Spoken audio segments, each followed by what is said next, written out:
যারা কিনা মনে করেন মাজারে বিভিন্ন জায়গায় থাকে তাদের কিন্তু নামাজ কালাম নাগেরা, তারা কিন্তু সূরা ফাতিহাটা পারে না।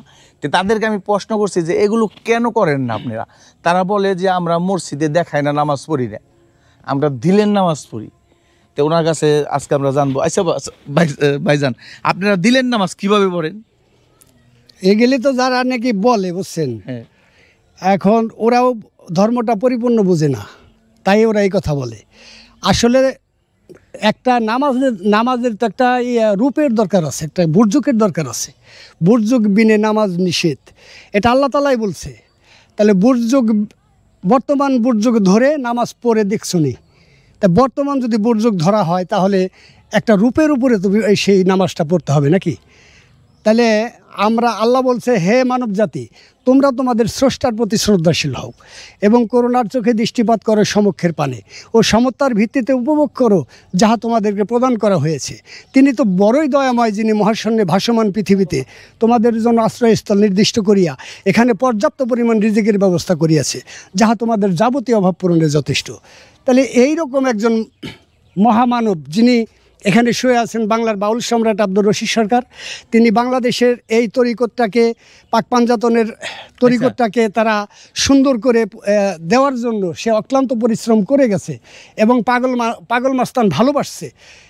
এইটাই আর তিনি বায়াত দিত, আর তার সত্য ধর্মটা তাদের কাছে পৌঁছে। আচ্ছা, আমি আরেকটা কথা বলতে চাই। এই যে বৈরাবুরির যে কথা বললেন, হাসিব খান, তারপরে যে আব্দুর রশিদ সরকার, উনি তো নামাজ পড়তো না।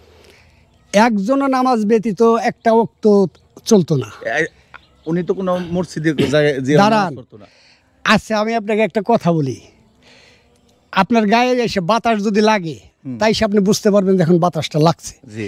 আর যদি বাতাস না লাগে তাহলে কি আপনি বুঝতে পারবেন? বুঝতে পারবো না। তাহলে যে ব্যক্তি হলো নামাজ যার কাছে আসে তখনই সে নামাজটাকে আদায় করে। নামাজটার সময় আদায় শেষ তো ওনার পাগলের বেশ।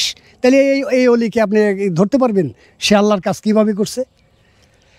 এই অলিদেরকে ধরার কোনো কায়দা নাই, আর অলিদেরকে মাপারও কোনো পালাপাতন নাই। তাইলে ওনারা গোপনে নামাজ পড়ছে? নামাজ গোপনের বিষয় না, এই নামাজটা হলো ডাইরেক্ট মালিকের হুকুম।